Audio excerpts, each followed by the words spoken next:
The headlines. Voting for first phase of assembly elections underway in 24 constituencies of Jammu and Kashmir. 41.17% voter turnout recorded till 1 p.m. Delhi court summons former Railway Minister Lalu Prasad in land for jobs money laundering case. IMD forecasts heavy rainfall over Madhya Pradesh, Uttar Pradesh, Rajasthan and in isolated parts of northeast today. And in badminton, Malvika Bansod defeats world number 7 Gregoria Tunjung in first round of women's singles at China Open 2024 in Changzhou.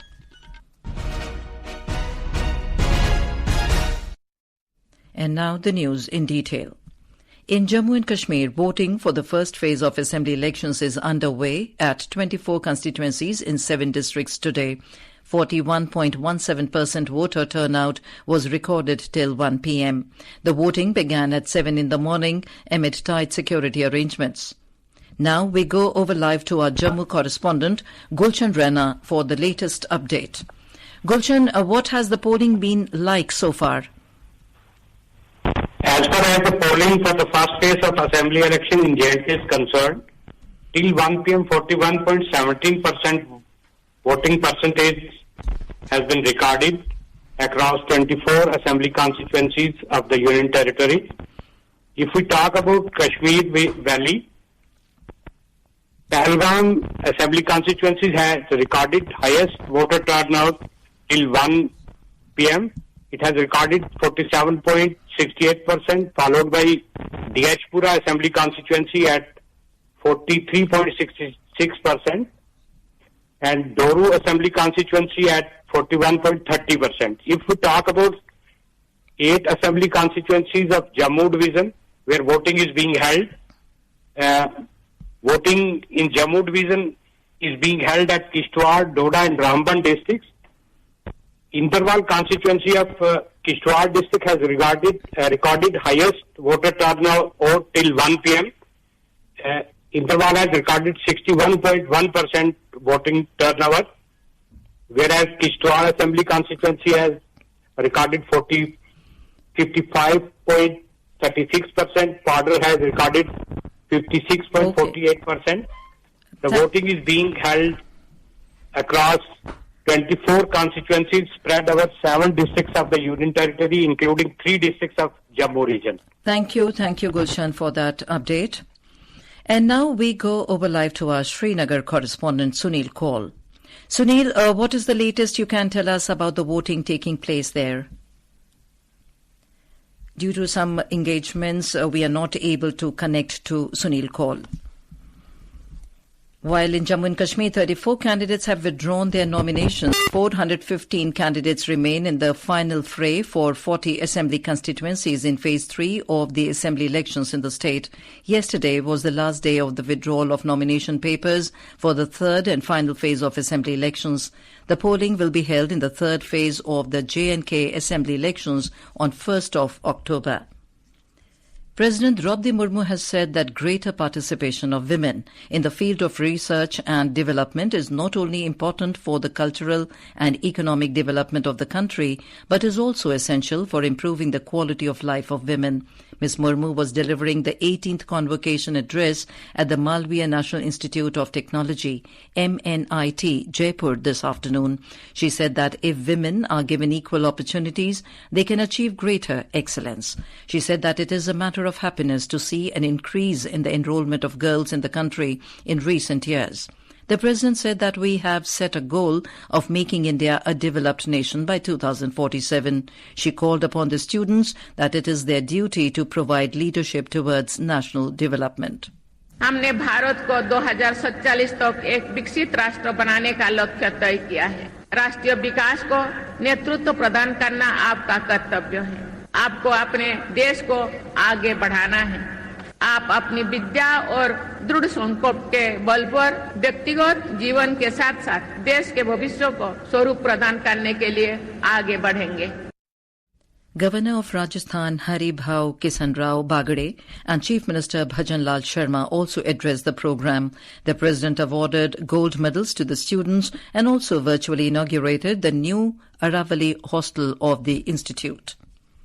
The registration for students of Class 9 and Class 11 appearing in the 2025 board exams has begun today. According to the notification of Central Board of Secondary Education, CBSE, the last date to submit the registration form is 16th October. CBSE-affiliated schools can get their students registered on cbse.gov.in. In its official notification, the board said that only those students whose names and details have been submitted by their respective schools will be allowed to appear for the Class 10th and Class 12 board exams in the 2025-26 session. Schools are required to register themselves on the portal before submitting the details of their students. The board also emphasized that schools must ensure that the students are not from unauthorized or unaffiliated institutions and are regularly attending classes in their school. Union Minister of Environment, Forest and Climate Change Bhupendra Yadav today said it is high time to move towards sustainable development for a sustainable society. Addressing a session on India's pathway to net zero at Reinvest Meet in Gandhinagar today, the minister stressed on reducing carbon emissions in order to achieve sustainable economic growth. The minister informed about a series of measures taken by the union government to address the challenge of climate change.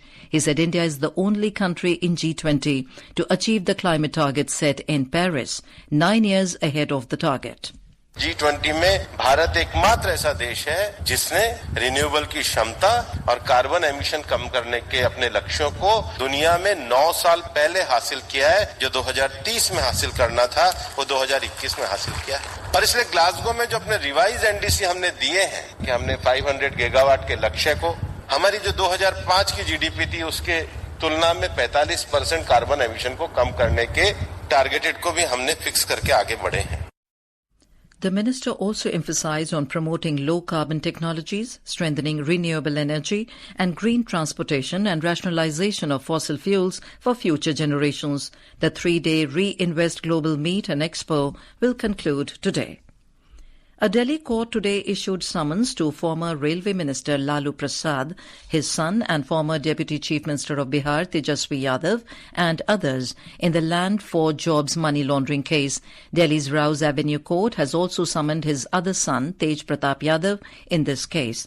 Special Judge Vishal Gogne directed the accused to appear before the court on 7th of October. The judge passed the order after taking cognizance of a supplementary charge sheet against the accused. The final report was filed before the court by the ED on the 6th of August. A 2-day national symposium of the National Disaster Management Authority and the Army Southern Command IKEA will be held in Chennai from today. The primary aim of the exercise is to enhance disaster preparedness and foster robust collaboration among key stakeholders. This is Akashvani giving you the news. For quick news updates round the clock, follow us on our X handle at AIR News Alerts. Prime Minister Narendra Modi will be on a visit to the United States from the 21st to the 23rd of this month. He will take part in the 4th Quad Leaders Summit in Wilmington, Delaware on the 21st of September. Mr. Modi will address the Summit of the Future at the UN General Assembly in New York on the 23rd of this month. The theme of the summit is Multilateral Solutions for a Better Tomorrow. The External Affairs Ministry said the leaders at the summit will review the progress achieved by the Quad over last 1 year. They will set the agenda for the year ahead to assist the countries of the Indo-Pacific region in meeting their development goals and aspirations. Following the request by the US to host this year's summit, India has agreed to host the next Quad summit in 2025. Union Minister for Parliamentary Affairs Kiran Rijiju has said that the Waqf Amendment Bill 2024 has been brought for the welfare of the Muslim community. Talking to Akashvani News, Mr. Rijiju said that through this legislation, the government will ensure that the Waqf properties in the country are managed in a scientific manner and transparently with full accountability. JPC बनाया ताकि और लोग उसमें अपने बात रख सके। अब जेपीसी का आएंगे रिपोर्ट, रिकमेंडेशन आएंगे, हम तो पारित करेंगे, लेकिन वक्फ अमेंडमेंट बिल को लेकर के जो गुमराह किया जा रहा है, गलत बातें किया, झूठे बातें करके लोगों को गुमराह करने का कोशिश कर रहे हैं, लेकिन हम सही बात बताएंगे और ये किसी का जमीन हड़पने का कोई इसमें सवाल ही पैदा नहीं होता। इस देश में कानून चलता है, संविधान से देश चलता है। Union Minister of Petroleum and Natural Gas Hardeep Singh Puri today said that the northeastern part of the country has 55 million tons of bamboo, which constitutes 66% of the country's total resources. In a social media post, Mr. Puri highlighted that the National Bamboo Mission launched by Prime Minister Narendra Modi boosts farm incomes, combats climate change and promotes bioethanol. He noted that India's first 2G ethanol biorefinery in Assam, the Numaligarh refinery, has been set up to turn bamboo into ethanol, supporting the local farmers and the economy. Youth Affairs and Sports Minister Dr. Mansukh Mandviya said that the government is committed to provide inclusive training and infrastructure to discover sporting talents from the grassroots level. He said that a holistic approach will ensure that everyone, regardless of background and ability, can excel and contribute to the country's success. The minister was speaking during the Inclusion Conclave organized by the National Anti-Doping Agency, or NADA, in New Delhi today. Mr. Mandviya asserted that NADA is working on inclusive anti-doping educational programs focusing on athletes with disabilities. The minister also informed that the anti-doping body has also signed a memorandum of understanding with the Education Ministry for developing anti-doping content. The minister highlighted the government's initiatives for para-athletes like Khelo India Para Games, Special Olympics Bharat, All India Sports Council for Deaf, among others. He said that under the Khelo India scheme, the government has allocated nearly 25 crore rupees for building infrastructure and training of persons with disabilities. The Modi 3.0 government has completed its first 100 days after coming to power for the historic third term. During this period, the government launched projects worth 15 lakh crore rupees with a focus on infrastructure, farmers, middle class, women and youth, with the government approving various projects aimed at improving connectivity and development. Infrastructure across the country is witnessing a significant growth. More from our correspondent.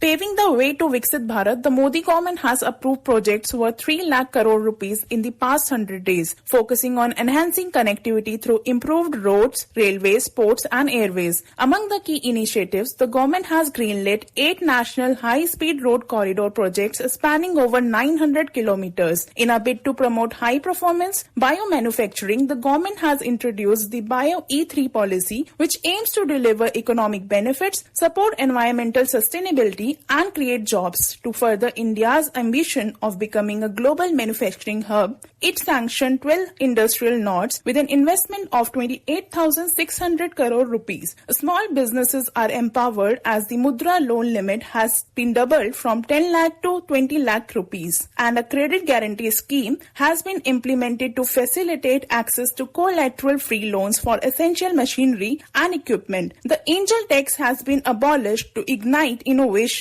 and fuel the country's startup ecosystem. To unlock growth in the country's space sector, the government launched a venture capital fund worth 1,000 crore rupees for space startups. Pallavi Parmar for Akashvani News, Delhi. The India Meteorological Department has forecast heavy to very heavy rainfall over Madhya Pradesh, Uttar Pradesh and Rajasthan today. Meanwhile, in Uttar Pradesh, due to heavy rain and continuous release of water from the dams into the rivers, more than 5 lakh people living in 24 districts of the state are affected by floods. In badminton, Indian shuttler Malvika Bansod delivered a stunning performance by defeating world number 7 and Paris Olympics bronze medalist Gregoria Tunjung in the first round of the women's singles at the China Open 2024 BWF Super 1000 event in Changzhou today. And now, before we end the bulletin, the headlines once again. Voting for first phase of assembly elections underway in 24 constituencies of Jammu and Kashmir. 41.17% voter turnout recorded till 1 p.m. President Droupadi Murmu says greater participation of women in the field of research and development is essential for cultural and economic development of country. Delhi court summons former Railway Minister Lalu Prasad in land for jobs money laundering case. And in badminton, Malvika Bansod defeats world number 7 Gregoria Tunjung in China Open 2024. And with that, we end the midday news.